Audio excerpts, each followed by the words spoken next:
سيدنا محمد وعلى آله وصحبه أجمعين. Alhamdulillah, jemaah dirahmati Allah Subhanahu wa taala. Pertama dan utama sekali kita memanjatkan kesyukuran kita kepada Allah dapat kita berkumpul pada hari yang bahagia ini, pada hari Jumaat. Dan ini merupakan hari yang diberkati oleh Allah Subhanahu wa taala. Maka sentiasa kita mengambil kesempatan ini untuk kita berdoa agar Allah Subhanahu wa taala menjadikan perkumpulan kita dan majlis ini sebagai sebab pengampunan bagi segala dosa, dan dengannya Allah mengabulkan segala hajat dan menghidupkan hati-hati kita dengan iman dan taqwa, dan menjadikan kita di antara mereka-mereka yang mendapatkan kebahagiaan di dunia dan kebahagiaan di akhirat. Kita berdoa agar Allah Subhanahu wa taala memberikan kepada kita husnul khatimah dan mengumpulkan kita bersama Nabi kita sallallahu alaihi wasallam pada hari kiamat nanti. Amin ya rabbal alamin. Maka insya-Allah kita akan meneruskan daripada pengajian daripada kitab Ihya Ulumuddin karangan Al-Imam Al-Ghazali rahimahullah taala, yang mana penulis sedang membicarakan tentang perkara yang bersangkut paut dengan ilmu fikih. Maka beliau membicarakan tentang ilmu fikih, iaitu ilmu yang bersangkut paut dengan perbuatan manusia, dan ilmu fikih membahaskan tentang apa yang zahir daripada amalan manusia. Manakala amalan batin bukan daripada ilmu fikih, dia adalah daripada ilmu tazkiyah ataupun ilmu yang dikenali sebagai ilmu tasawuf. Seorang faqih juga membicarakan tentang apa yang halal dan apa yang haram.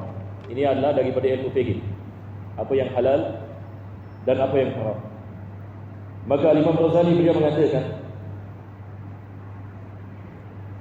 wa ammal halal wal haram fal wara'u 'anil harami min ad-din, walakinna al-wara'a lahu arba'u maratib. Al-ula al-wara'u alladhi yashtaratu fi 'adalati shahadah, وهو الذي يخرج بتركه الإنسان عن أهلية الشهادة والقضاء والولاية، وهو الاحتراز عن الحرام الظاهر. Yani Imam Ghazali yang mengatakan halal dan haram ini ada bersangkut paut dengan sifat wara'. Dia mengatakan sifat wara' ini ada 4 darajat ataupun 4 jenis. Yang pertama beliau mengatakan sifat ini wara' yang mengeluarkan seseorang daripada menjadi ahli sebagai saksi. Yani kita dalam Islam kita ada apa yang dikenali sebagai syarat adalah. Syarat adalah, kalau sekiranya seseorang itu dia nak menjadi saksi, maka untuk menerima penyaksiannya dia mesti seseorang yang tidak melakukan dosa yang besar ataupun tidak melakukan dosa yang kecil secara berterusan. Maka orang ini diterima penyaksian. Jadi kalau sekiranya dia nak menjadi qadi ataupun dia nak menjadi penyaksi, kita tidak menerima penyaksiannya, kita tidak boleh meletakkannya dalam peringkat ini itu, supaya kita dapat menjaga maslahat ini agama. Sebab ditakuti ini orang fasik diberikan tugas yang tidak layak baginya, maka apa yang akan berlaku adalah khianah. Ini adalah wara' ini yang pertama.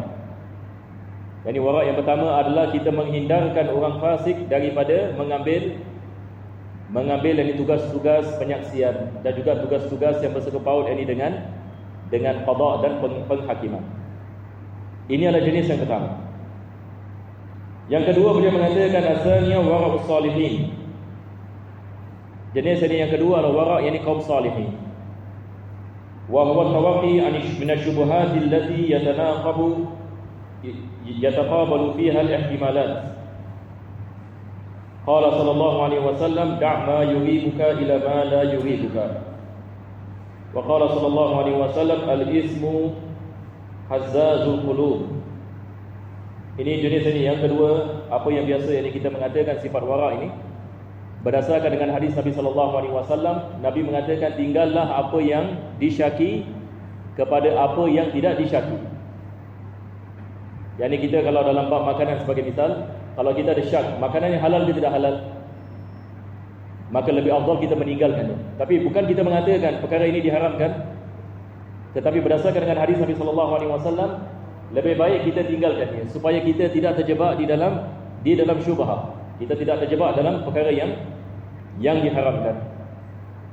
Dan hadis yang lain Nabi mengatakan, "Faman ittaqa syubhat faqad istabra'a li dinihi wa li 'irdihi." Barang siapa yang meninggalkan syubhat, maka sesungguhnya dia telah selamatkan dirinya dan agamanya. Lebih-lebih lagi dalam bab makanan. Kadang-kadang kita nak beli makanan, kita tak tahu sama ada makanan ni halal ke tak halal. Kalau kita balik kepada sifat wara', kita tinggalkan.